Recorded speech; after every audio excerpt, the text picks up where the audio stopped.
Bonjour à tous, je reviens avec le tutoriel de la coiffure que je portais dans ma dernière vidéo, que vous retrouverez juste à la fin de celle-ci. Vous avez été vraiment très nombreuses à me le demander, mais je vous préviens tout de suite, ça n'est pas une coiffure facile. Je commence par me démêler les cheveux à l'aide de ma Tangle Teezer et je les rabats tous d'un côté par le dessus de la tête pour faciliter le tressage. Le plus difficile dans cette coiffure, c'est de commencer parce que les mèches sont fines et qu'il est difficile de regarder ce que l'on fait. Habituellement, j'aurais commencé sous l'oreille pour cacher le début, mais pour cette vidéo, évidemment, il était nécessaire que vous puissiez le voir. Pas d'inquiétude si vous ne comprenez pas très bien ce que je fais pour l'instant, vous le reverrez un peu plus loin avec des mèches plus fournies. L'astuce pour cette demi-couronne est de rajouter une mèche à la tresse seulement sur l'avant de la tête, un peu comme si vous faisiez une demi-tresse africaine. La mèche qui est sur l'arrière de la tête donc est tressée normalement. Celle qui est sur l'avant est épaissie au fur et à mesure, ce qui rajoute du volume et de la matière. Et on répète ce mouvement sur tout l'avant de la tête.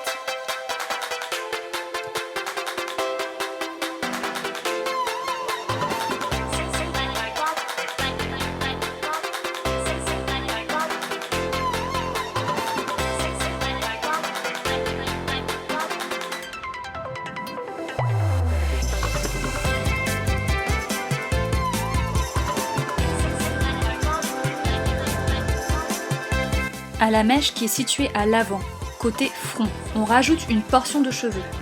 On vient tresser ces deux mèches ensemble. Et la mèche qui était à l'arrière de la tête est tressée normalement, c'est-à-dire sans rien y rajouter. Il faut faire attention à prendre des mèches d'épaisseur régulière quand on rajoute.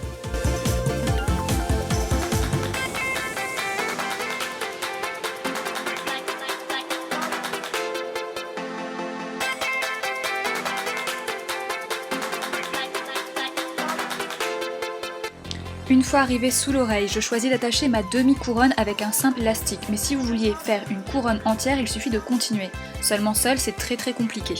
On vient maintenant détendre la couronne en tirant sur la mèche qui est située à l'arrière cette fois. Cela donne énormément de relief et c'est ce qui fait ressortir la beauté du tressage. Et d'ailleurs, on comprend mieux le terme de couronne.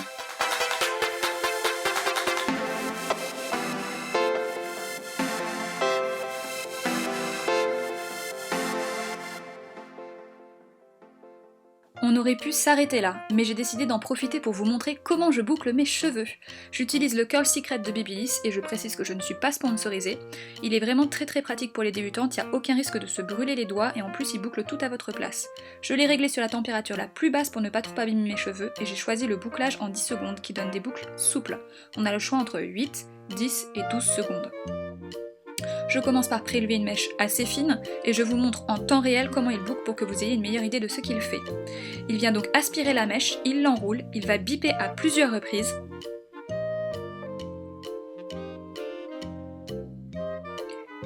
Et au double bip de la fin, je relâche et voilà.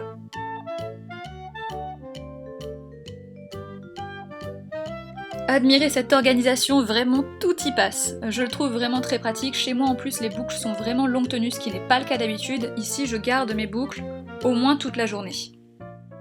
Donc je vous remontre une dernière fois. On place la mèche, il l'aspire et il l'enroule. Il va biper une fois, 2 fois, 3 fois, 4 fois et à la 5e fois je relâche. Petit bonus, je viens utiliser une huile naturelle qui est donc sans silicone de la marque Cos Paris que j'avais reçue dans une box beauté. J'en prélève un petit peu, je chauffe la matière entre mes mains et je les passe entre mes cheveux de façon à détendre les boucles. Ça fait briller, ça réhydrate et le résultat est plus naturel. Voilà les filles, j'espère que ça vous a plu. Si jamais vous recréez cette coiffure, n'hésitez pas à m'envoyer une photo sur Twitter ou Instagram. Petit pouce vers le haut. Et autrement, je vous dis à bientôt avec une nouvelle vidéo.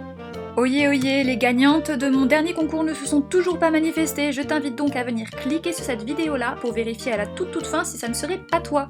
Autrement, je retirerai au sort les gagnantes la prochaine fois.